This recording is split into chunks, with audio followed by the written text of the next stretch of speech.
Hello everybody, this is Matthew with Houston Aquarium Warehouse. I am here with one of our newest additions to the shop. This is a very large umbu puffer by the name of Tim. He is not what I'm showing you today, but I figured it would be a great way to start the video because he is really cool. What I am here to show you is we have yet another import of wild Colombian fish coming in from our friends in Bogota. Got them all lined up here acclimating. We'll start over here today and give you a quick sneak peek of what we got in while everything slowly acclimates to our Houston tap water. These are all red phantom tetras. We still have quite a few cardinals and neons and rummy noses, so we decided to get a, I wouldn't say a different tetra. They're definitely common in the hobby, but something we don't normally bring in. Really cool schooling species of tetra.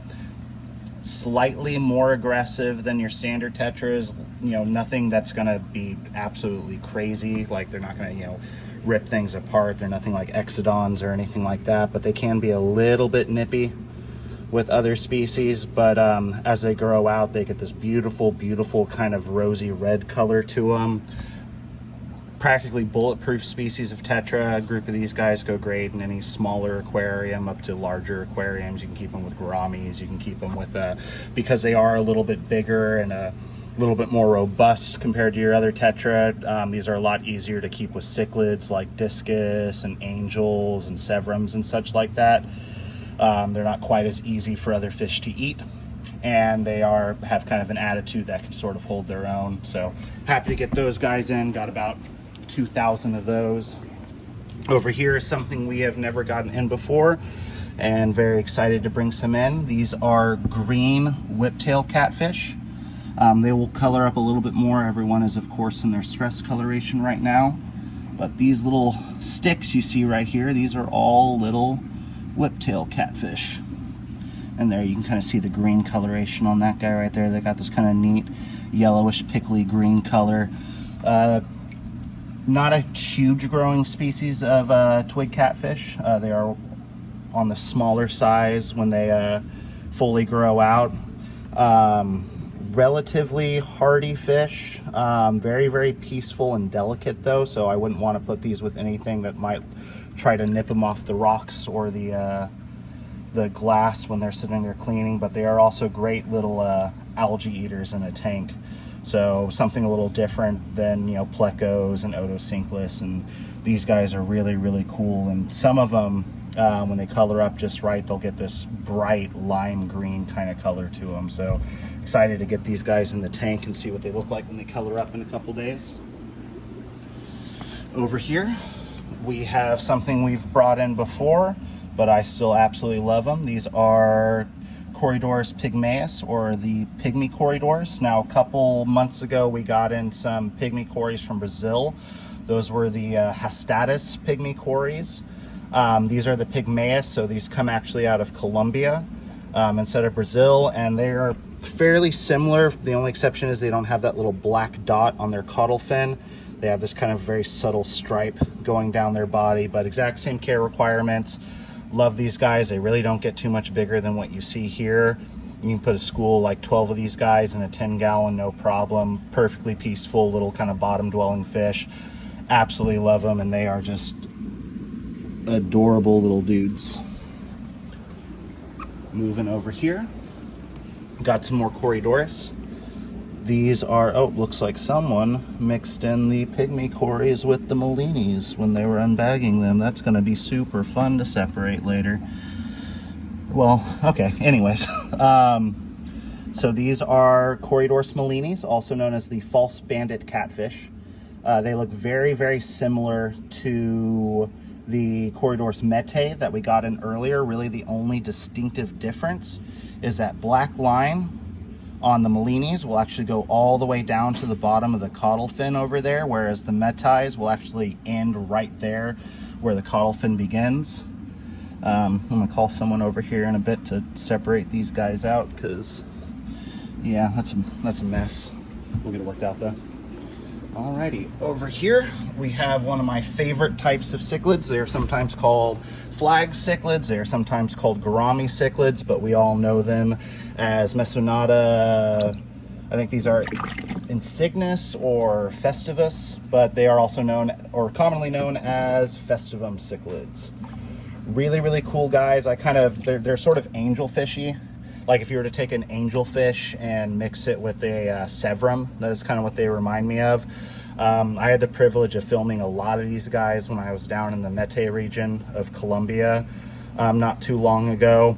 Really, really beautiful cichlid species, semi-aggressive, not horribly, territorial or anything like that. Just like any other cichlid, your mileage will vary as far as their temperament goes, but in my experience, these guys have been pretty resoundingly chill in a tank, and I absolutely love these guys. Look at these bright red eyes when they're fully matured, and those they have those really, really long pelvic fins, which is where they actually get one of their other common names, the gourami cichlid, because they have what looks like those two long feelers on their bottom, which really, really cool. Over here we have some corydoras agassizi, or spotted corydoras. We've gotten these guys in before. Beautiful, hardy little corydoras species. Really, really like those guys. Not a whole much more I can say on that. Keeping moving. Over here, we got in some pretty good size wild green discus. I'm still waiting to figure out exactly what river these guys came out of, but probably down towards Leticia and the Amazon. These guys came in with a lot of really nice yellow and blues on them. Some of them have a little bit of red shining up towards the top of their head. They all came in very, very healthy, really, really well shaped. It's been about a year since we brought in the wild discus. We just barely sold through our last batch, so really happy to get some more of these guys in. Over here, it is still autumn season, so we are going to keep getting autumns as much as we can. We decided to go with Autabapos again. Last shipment, I brought in some Orinoco's, and from what I have heard from our suppliers and from my own experience with that last batch, the angels coming, or the Orinoco Ultims, are just not super hardy this season. We got in about 40 of them last month, and I think all but maybe 5 of them unfortunately didn't make it. They just didn't want to eat. Came in really scuffed up, really a lot of issues with bacterial infections and such like that. So we decided to bring in some more Autabapos, because the first shipment of Autabapos we brought in this season did really well for us, and these guys already just look way better than those Orinoco Ultims did. So still, regardless of their health coming in, this is what I would consider to be an expert only species. They are very temperamental, particularly if you compare them to other angelfish species. They need extraordinarily clean water. If you want any hope of breeding them, you got to make sure you're keeping them in nice soft acidic water and really just kind of replicating their environment as perfectly as you possibly can. So really tannin heavy, I've seen people have success with. You don't really want to keep them with anything that's going to bully them or push them around, because they are very delicate little fish. But if you can get these guys and you can grow them out to max size, I cannot think of a more beautiful species of angelfish or even cichlid that comes to mind that would give these guys a run for their money. So these are all looking excellent. Give them a few days and definitely come check them out. Over here, something we get every once in a while. I love bringing them in because they are something a little different than you normally see. We bring in green phantom plecos all the time. We bring in blue phantom plecos all the time. And this will be, I think, the third time or the second time we've brought these guys in. These are the L476 black phantom plecos. And as you can see, they are called black phantoms because they are not blue. They are not green. They are black. And one of the things I particularly like about them is they have these really bright orangish gold spots all over their body. I think their spotting is quite a bit more pronounced than like the green and the blue phantoms are. So really, really cool variation of the, you know, the general kind of phantom pleco style. So L476, remember that. And all these guys came in looking awesome. So can't wait to get these guys into y'all's tanks. Over here, we brought in a species of Apistogramma. We always try to bring in at least one for you guys. Doing something a little different this time. We were actually, when we were down in Me Too, at the end of July this year, I actually got to swim and film these guys in the wild. This is Apistogramma personata. Not sure what their common name is or if they even have one. I'll have to do a little bit of reading on that, but really, really beautiful species. These are all kind of young and juveniles, and they're all sort of colored down, but when I was filming them down in Me Too, the males just got these enormous dorsal ray filaments, and they were covered in, they had yellows, greens, blues, reds, all sorts of colors all over their bodies. And the females kind of stayed a little bit smaller, and they were that bright yellow color. You can actually see that guy right there, he's a little stressed out, but that's general kind of female coloration. And like I said, the males just, you know, they're practically swimming fireworks. So really, really happy to get this in. Especially getting them in from a region of Colombia that I was actually just swimming in not too long ago. So really, really cool. Can't wait to see those guys color up. Over here we got, because we sold out almost immediately last time, these are Peppermint otocinclus catfish. You know, I talked about them quite a bit when we got them in last time. Something a little different as far as OCats go.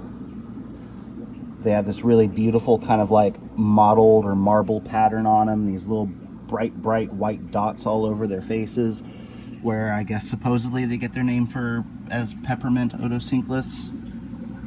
But really, really cool. Something you don't see a whole lot. You know, generally you'll see the otocinclus vittatus or affinis, you know, kind of the general silver and black OCats. And these guys are just super, super cool. Glad to get some more in so y'all can take them home. Give them a few days, but get them quick, because between online and foot traffic sales, like I said, these guys sell out super, super quick, and they're not horribly expensive either. I think we retail them for like $8.99 or $9.99. So when people come in to buy them, they'll usually buy them like 10 or 12 at a time. So get them while you can. They're not always available. I just got lucky twice in a row that they actually had them. Not exactly sure what region of Colombia they get them from, but it's not something that they normally can procure all the time. So these guys are very, very seasonal and very special when they come in. And last but not least, my favorite pleco, the clown pleco. Every time I bring these in, I tell you guys why I love them. They may not look like much, but I think they're beautiful. They got those nice little like kind of orangish stripes on them. These guys stay small, like talking about maxing out like maybe 4 or 5 inches. They are relatively peaceful as far as plecos go. And as in they don't really fight other plecos as much. Not saying that plecos are particularly aggressive, but sometimes if you get 2 males in a tank, they will really start duking it out. But these guys are very, very chill with themselves and other pleco species, and they actually do a pretty darn good job cleaning algae. People always like to think of plecos as cleanup crew, and some of them can be. A lot of them just, you know, a lot of plecos are actually carnivorous. A lot of them are omnivores. A lot of them just don't care about the algae in the tank once they learn that, you know, food will just rain from the sky once or twice a day. But these guys are actually nice little workhorses. I love putting them. And, you know, you put one of these guys in a 10-gallon easy and have that take care of most of your algae cleanup duties. You know, that being said, if you do get something to help keep your tank clean, please supplement with other foods. You know, they cannot be expected to subsist entirely off of the algae that grows in the tank. So if you get a pleco or if you get a whiptail catfish or an otocinclus or anything like that, please make sure you're getting some sort of algae wafer or species specific food for them to munch on, so that they're not entirely reliant on you know, how dirty your tank is. They are fish, they are not Roombas. But yeah, so that's everything. 12 different species. We'll be bringing some more stuff in next month, most likely from Brazil. Been trying to get in some tucanos and some like cactus plecos and mango plecos and stuff like that, but they're kind of having an issue finding them right now, but they are working on it. So yeah, thank you everyone for tuning in. Hope everyone has a happy Halloween, and we'll see y'all soon.